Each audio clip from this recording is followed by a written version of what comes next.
The West Asian country witnessed intense protests for a 7th straight day. Citizens have vowed to continued protests over the arrests of former Istanbul Mayor Ekrem İmamoğlu. In Istanbul, protests took a dramatic turn when violent clashes broke out between protesters and police once again. As thousands gathered outside the Istanbul municipality building, angry demonstrators were also seen banging pots in support of the jailed mayor. I think the protests should continue until justice is served.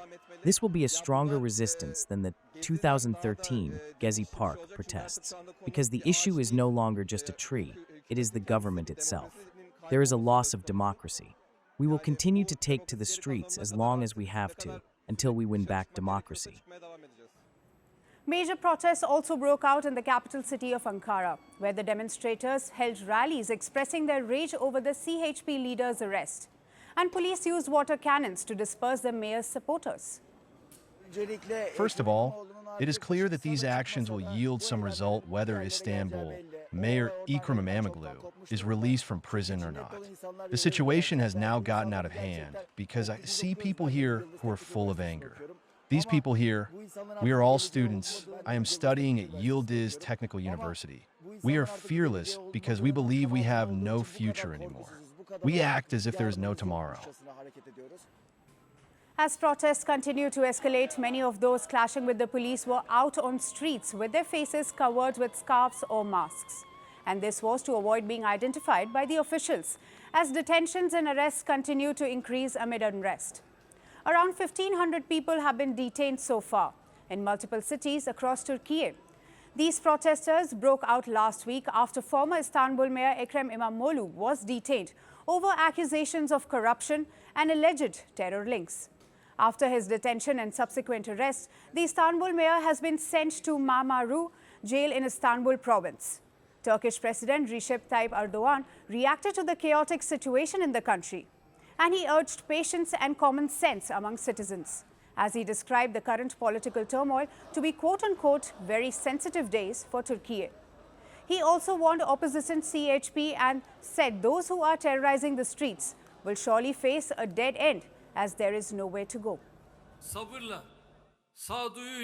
Those who terrorize our streets and want to turn this country into a place of chaos have nowhere to go. The path they have taken is a dead end. I would like to remind you once again that we will not allow our youth to be used by terrorist organizations or marginal groups, nor by thieves, or by corrupt and dishonest people who turn politics into a means of profit. Meanwhile, the main opposition party, CHP, has refused to end its campaign against the Turkish president. This, despite ban on public gatherings in several cities. The opposition has called İmamoğlu's arrest a blatant violation of the rule of law. And critics have called Erdogan government's action as a politicized attempt to hurt electoral prospects. Meanwhile, the opposition CHP party has vowed to carry on protests till 1st of April. CHP chairman Özgür Özel has said that the last event would be a major end and a great start to new protests in other places. He also stated that the party will launch its election campaign with rally this Saturday, which comes days after İmamoğlu was elected as the CHP presidential candidate for 2028 election. This arena is not closed to anyone. We are open to those who were deceived, tricked, exploited and accidentally became a part of this mob just because they believed in a cause. We will fight evil together. Ekrem İmamoğlu is seen as a major challenger to Presidential Erdogan. Last year, Turkey president experienced his biggest loss in elections when İmamoğlu's party won in Turkey's major cities. CHP also defeated Erdogan's AK party in areas that were once their strongholds. Meanwhile, U.S. Secretary of State Marco Rubio on Tuesday expressed concerns over the ongoing protests in West Asian nations. This followed a meeting between the top U.S. diplomat and Turkey's foreign minister in Washington.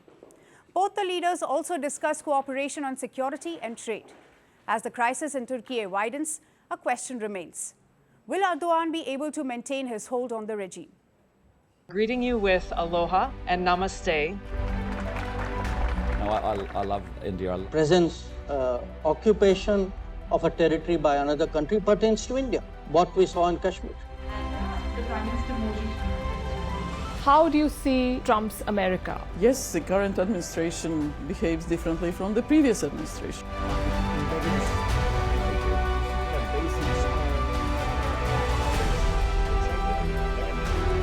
are you saying that there are foreign powers who are trying to bring down the current government in Syria? Exactly. Bluntly, Iran, maybe Russia too. Prime Minister Modi committed to South-South, cooperation. Not over 50%. Is Ukraine prepared to pay the price for that peace? No compromises at the cost of territorial integrity and sovereignty.